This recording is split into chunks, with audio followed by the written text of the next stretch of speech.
Good morning বাবা। Good morning. এত সকালে কোথায় যাবি? না বাবা, কোথাও না, একটু বাজারে যেয়ে একটু খাতা কিনবো আর বাসায় আসবো। স্কুলে যেতে হবে আমার। ও আচ্ছা, যাও। টাকা লাগবে নাকি? হ্যাঁ বাবা, আমার কাছে তো অত টাকা নেই। আমাকে 1,000 টাকা দাও তো বাবা, প্লিজ। এই যে মন্টুর বাবা, ছেলেকে এত টাকা দিয়ে দিয়ে মাথায় তুলে রাখছ। দেখো, এত টাকা দিও না। ও কি হয়েছে? আমাদের একমাত্র ছেলে, শীত খাবে না তো কে খাবে?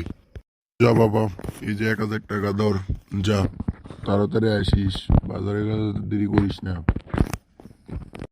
আচ্ছা বাবা, ঠিক আছে। মন্টুর মা, আমাকে এক কাপ কফি দাও তো। দাঁড়াও দিচ্ছি। যাক বাবা, অনেকদিন পর স্কুল খুললো আজকে। দেখি আমার সেই গার্লফ্রেন্ডের খবর কি, সে আসে নাই নাকি, দেখি তো একটু খুঁজি।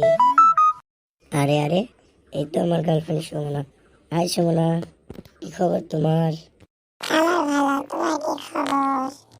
তা তোমার বাবারা সবাই ভালো আছে? আলহামদুলিল্লাহ ভালো, তোমার বাবা মা? হ্যাঁ, সবাই ভালোই আছে। চলো চলো চলো, ক্লাসে দেরি হয়ে যাচ্ছে, ক্লাসে যাওয়া লাগবে, চলো চলো। যে অনেকদিন পরে ক্লাস করলো, তাই না?